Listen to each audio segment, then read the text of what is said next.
Today on the official Marvel podcast, it's finally here. Marvel Television's Agatha All Along is out now. And to celebrate, we're talking to the star of the series, Kathryn Hahn.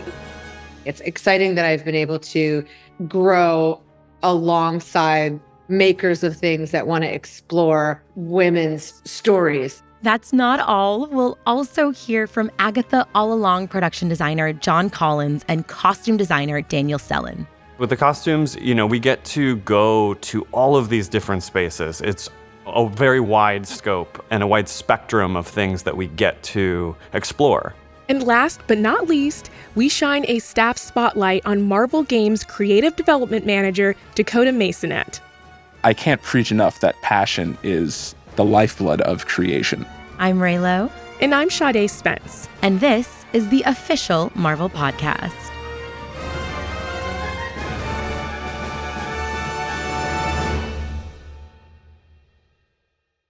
Ray, so today is premiere day of Agatha All Along. What are your plans for tonight? Sade, I said this in the last podcast episode when I was so excited about Agatha All Along dropping, but this is the start of spooky season for me. Agatha is it. Forget October 1st. It's today, my friends. I've even painted my nails black and purple to prove it. But I know, you guys can't see it. Oh, yeah, you can't see it right now, but trust that they look beautiful, they're pointy, they're witchy, and they're app. Kathryn would be proud. I am going to get together all my witchiest best friends, and we are going to cuddle up and watch maybe 5 times by the time we fall asleep. I'm not sure. What are your plans, Sade? Oh, yeah. I mean, Agatha, she is that witch, and I am so excited just to watch it, get some spooky looking stuff together. I love spooky season. It's my favorite. So going to be doing the same with my husband. Wait, hang on. For our listeners that didn't hear that slight mumble, I'm pretty sure Sade just said husband, which is a big congratulatory moment because you just got married. You just got back from your honeymoon. I did. Honestly, it's still so strange to say coming out of my mouth. So sometimes I'm like, my husband? But yes, it's been such a great moment and just such a refresh to, start life with someone. So yeah, but we will be binging Agatha All Along together. So it's great to have a partner that's going to have to watch everything with me. If Marvel. I could call out one superpower you have right now, it would be glowing, blushing, stunning. Thank you. It's the honeymoon glow, probably. Now, we won't be diving into any spoilers or other immediate reactions just yet, but we will be doing so starting next episode. That's right. We're going to be nice and give you a week to watch and catch up on the latest episodes of Agatha All Along before we dive into our potentially and most likely probably spoilery reactions. And that includes reactions from the cast and creators of Agatha All Along as well. So starting next week, we're going to talk about the biggest plot twists, the most jaw-dropping scenes, and with the people who brought them to life. In fact, while looking back at Agatha's debut in Marvel Studios' WandaVision, Kathryn Hahn says that she's still in disbelief that a character like Agatha Harkness became such a phenomenon and a breakout star. I mean, I had not heard of Agatha Harkness. She doesn't scream from the Marvel canon this is the character that needs to be highlighted, the centuries old witch, nanny. But she was so deliciously dropped into WandaVision and used in such a fun way. And the writing was so incredible in that show. Jack Schaefer, who also wrote all of these episodes with an amazing writing team. And Mary Livanos, who is the producer on both, who's incredible, really had a very strong vision for where Agatha could go. And to find people with that singular and unique of a vision, no pun intended, is so rare. Hook, line, and sinker, I would have followed them anywhere after WandaVision. While Kathryn Hahn is thrilled for both Jack Schaefer and Mary Livanos to return to the world of Agatha Harkness, that's just one of the many aspects about this project that inspires her. It's exciting that I've been able to grow alongside makers of things that want to explore women's stories. And I mean, who doesn't want to play a witch?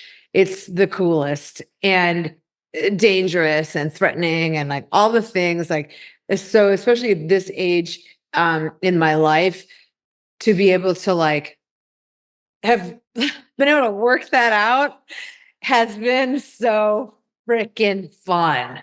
Really, really fun to be funny and mischievous and feel all the feelings and not be in this huge scale and not feel ashamed or embarrassed or any of those things that like, real life sometimes tells us that we have to be or whatever, that we should be.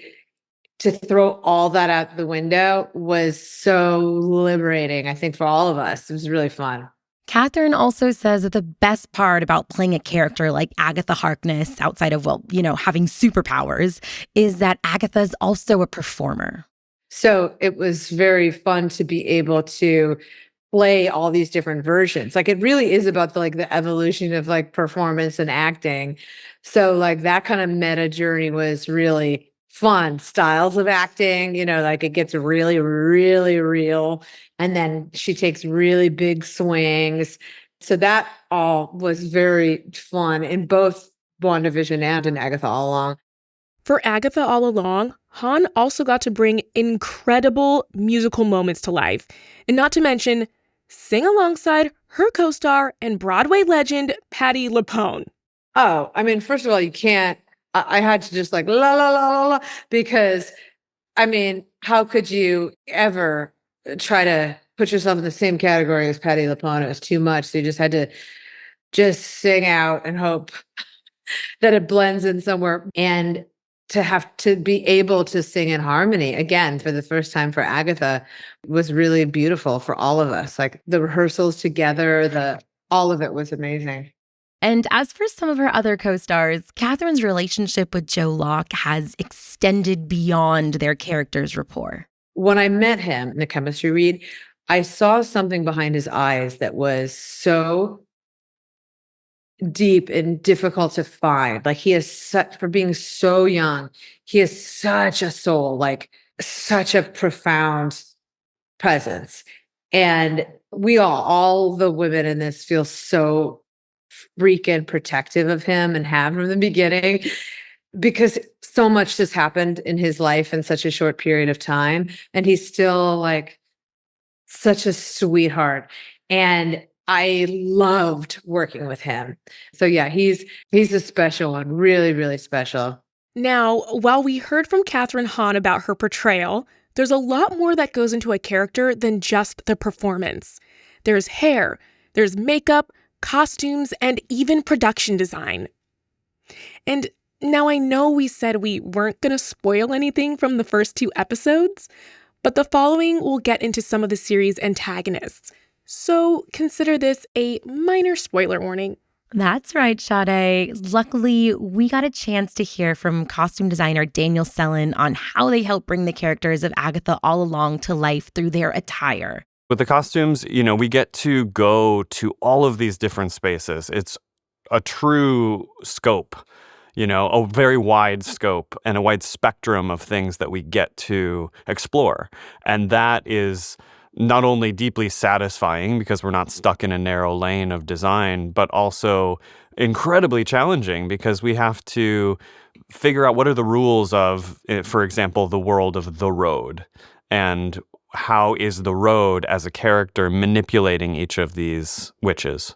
One way to approach this is by incorporating the look and feel of different time periods, colors, and rules about the world, specifically the witch's road, that affect our heroes.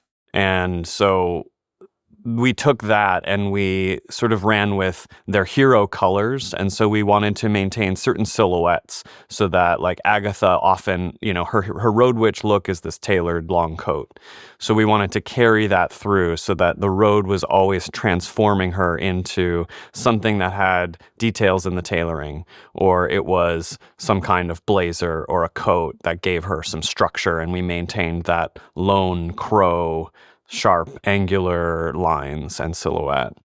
Another way costumes are used to help portray characters is by invoking certain emotions and tones brought on by their roles in the series. This can be seen in the series' antagonists, the Salem Seven. The Salem Seven was really exciting to put together. I had many ideas about it, and I think all of those ideas incorporated the use of lots of different kinds of black tones and dark charcoal tones, so that they were really rooted in shadows and dark magic. We wanted to portray the frustration that these witches have experienced over the course of several hundred years. And as the series progresses, the anger and their thirst for revenge has transformed them, bringing out their animal characteristics. Creatures like owls, rats, foxes, crows, snakes, and more were incorporated into their costumes. And so we see that both represented in the masks that they wear, which are specific to each animal, but also that they feel bound and they feel like they're behind a cage and they can't quite reach what they're wanting.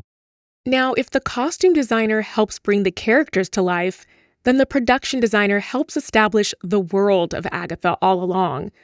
Fortunately for us, we have production designer John Collins to help break down some of the series' locales, starting with Agatha's house, which has two different looks. One of them is she is in her own delusion, that she's a detective. And so we have one look for that house, which is kind of a more put together look through her perspective when we're kind of doing this true crime kind of idea.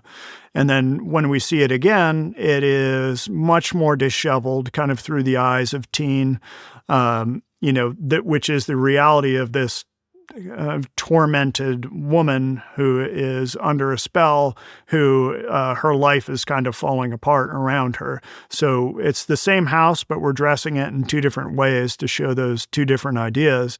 And while there are these dueling themes surrounding Agatha's home, there's also a third aesthetic incorporated in the house's full design that's creeping in the background. It wasn't Agatha's house to begin with. Basically, she came into Westview and took over the house from somebody else. So we have that kind of third layer, but we do see a little bit of Agatha and her character in the color palette. So it's a largely like wood-toned and green space, but we also have peppered in a little bit of the Agatha purple and the lavenders that really help tie it in as her world.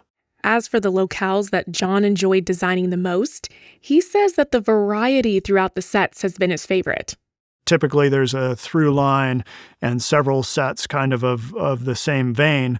But on this one, it's been really fun to do the trials. The trials are all very different. So it's fun because we're not having to do the same things over and over again. And, we've been encouraged to actually really go for it and not try to play it safe and do like the toned down safe version of any of this stuff. So it's been fun because we've been not only given the permission, but encouraged to be playful in some of these designs.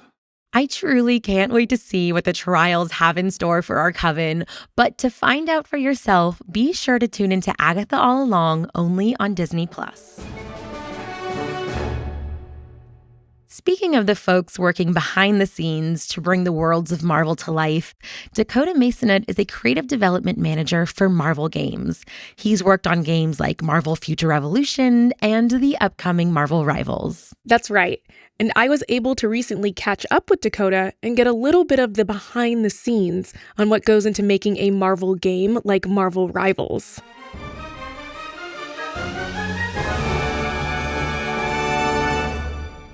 Hi, everyone. My name is Dakota Maysonet, and I'm Creative Development Manager at Marvel Games.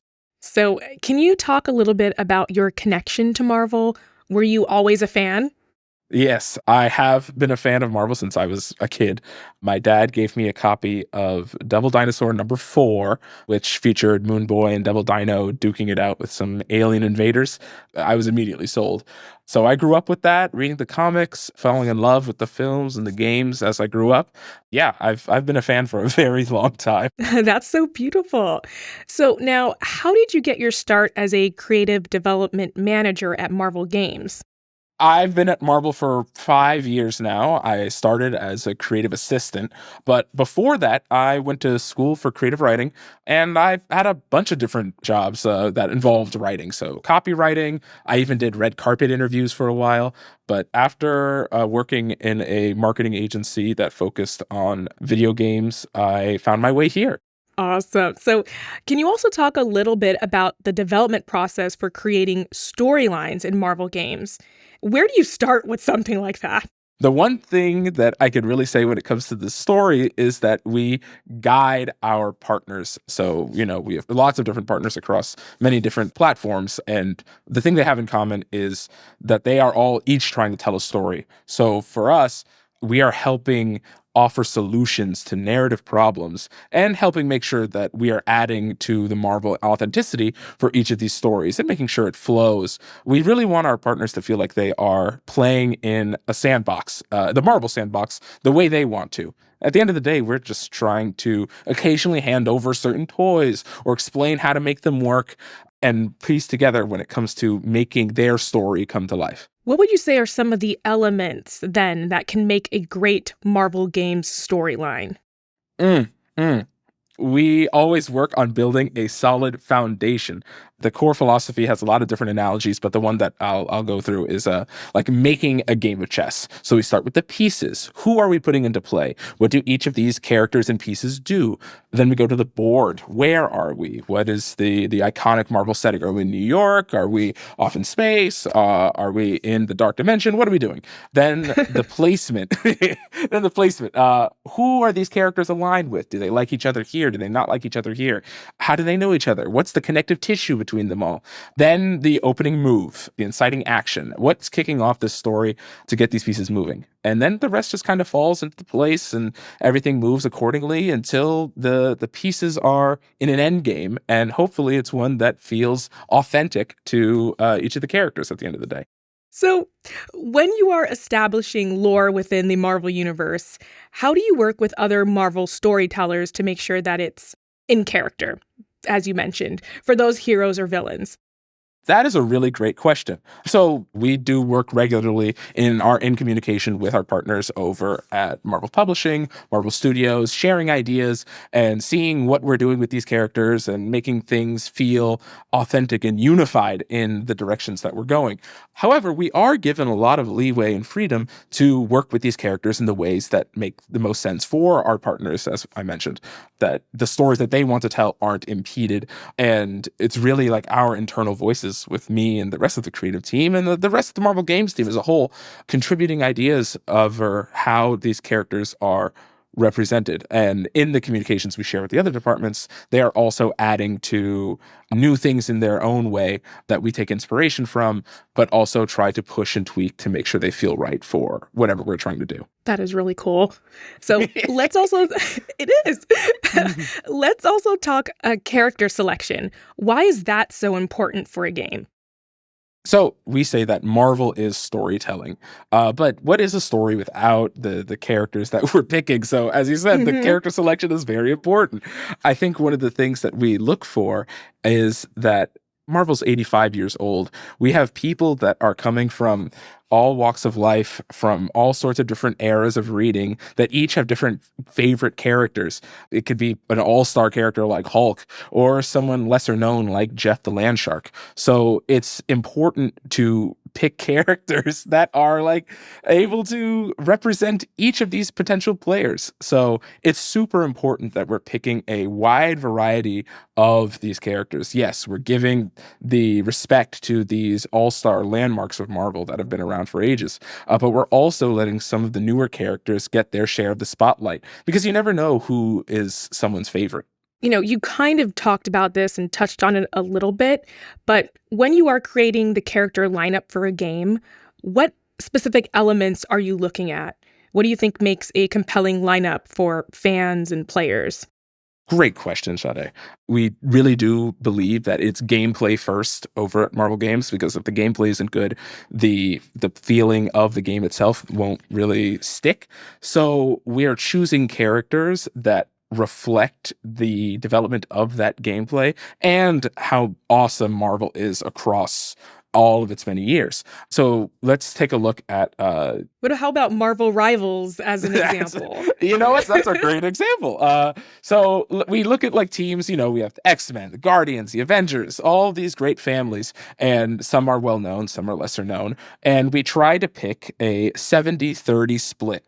So 70% all-star characters, 25% curveballs, and 5% unknown. That curveball unknown one gets kind of fuzzy and gray, but at the end of the day, we're trying to pick a wide variety of characters that feel like we're celebrating all that Marvel has to offer and giving our players something new to experience as well as something that they are familiar with. So sure, you're coming to the table and Iron Man, Cap, Hulk, all these great landmarks, but you may not know who Luna Snow is. You may not know who Jeff the Landshark is. You might not know who Magic is, but you're coming and into this game and getting to experience them. And that kind of selection and thought process, that 70-30 ideal that we balance here, really flows through our choices that we make. Okay, so let's talk about Luna Snow for a moment, because you have a poster of her behind you in your office. I do. Can you tell us about her and her relationship to Marvel games? Sure. So Luna Snow is an original character from Marvel Future Fight, one of our mobile games with Netmarble Monster. She is a part-time K-pop star and a full-time superhero who uses her powers of light ice and dark ice to simultaneously heal her allies and also uses dark ice to damage her opponents. She got her start in Marvel Future Fight, but then she made her jump over to the comics in the War of the Realms event as a member of the New Agents of Atlas. From there, after she was in the comics for a bit through the New Agents of Atlas and Tiger Division, she has now since made her way to Marvel Rivals as one of our strategist characters. We definitely are aware that she is one of our more unknown picks and one of our more new characters, but we're really excited to give her a share of the stage with everybody else. And you worked very closely on Marvel Rivals. So Yes. How did the world building for that game come together? Oh, wow. It came together with a lot of passion. I want to give a huge shout out to the NetEase Games narrative team. They're incredibly passionate individuals that really love Marvel, and their ideas have always surprised us with the level of ambition that they have for storytelling in a third-person hero shooter. But from the early days of the project, we worked together to come up with the idea of Doctor Doom versus Doom 2099, two separate versions of this iconic supervillain that are duking it out across all of time, fusing together all of these different timelines in what we're calling the time stream entanglement. We wanted to create a world that was flexible enough to give us both the authentic versions of some Marvel characters and locations, as well as all new versions of these of Marvel locations, such as the Tokyo 2099. That's never been seen before in the comics, but the story allows for a different time period version of this iconic location. And then from there, we started putting together where these characters are from in terms of timelines, which ones knew each other, which ones didn't know each other, all that jazz. And then, as time has gone on, we've really polished everything to make it feel like it's come together naturally and it's flexible enough to support all these new ideas and crazy changes that either side is coming up with. But to really answer your question, the world building came together through love. The NetEase team, as well as our team, we love these characters and we love what we're making. So it's really just been a blast to cook with people that are really passionate about being in the kitchen. Let them cook. Let us cook, please. Do you have a favorite element from Marvel Rivals that you think really sets it apart from the other Marvel games? I do. So Marvel Rivals really celebrates the connection between Eastern and Western development ideals and creative ideals. I want to give a huge shout out to the NetEase Games team. They're incredibly passionate about Marvel. They're just as much in love with it as we are. So their ideas are always coming with they're surprising us with how ambitious they are. So these styles and these ideas that we're bringing together to make something completely unique are really just, they make the game so special to me. Everything from how we pick these characters to how we represent them in the game, the creative at its core just feels so special. What advice do you have for someone who might be interested in working, as a creative development manager for games? I would say create, but create for you. Create for your own sake. Do it like no one's watching. Making something for the sake of someone else or making it for some other need is not going to benefit you in the long run. What's benefiting you in the long run is your own care for your own story and feeling good about what you make each day.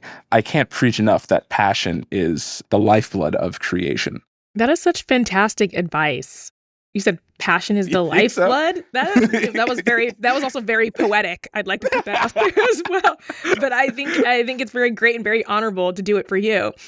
Thank you so much, Dakota. Sade, it's been a pleasure. Thank you. Thank you.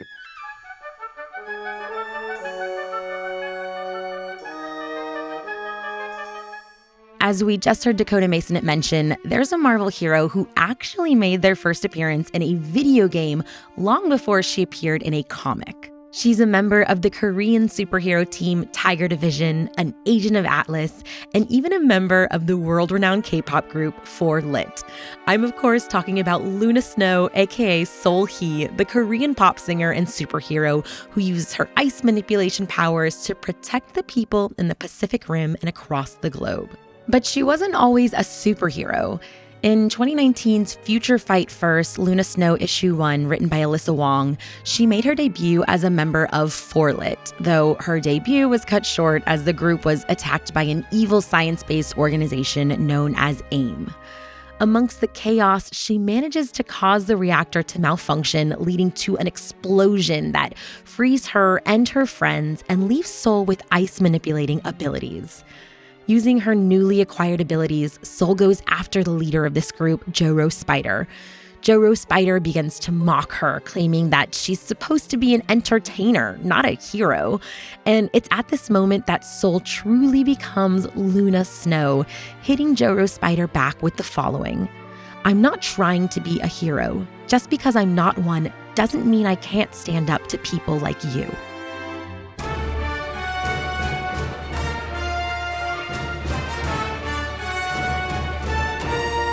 Next week on the official Marvel podcast, we hear from the cast of Agatha All Along, including Kathryn Hahn, Aubrey Plaza, and Patti LuPone. So when they posed a 450-year-old Sicilian witch, I went, okay, this is destiny, really. This is destiny. Until then, be sure to subscribe to the show, leave us a review, and tell a friend about us.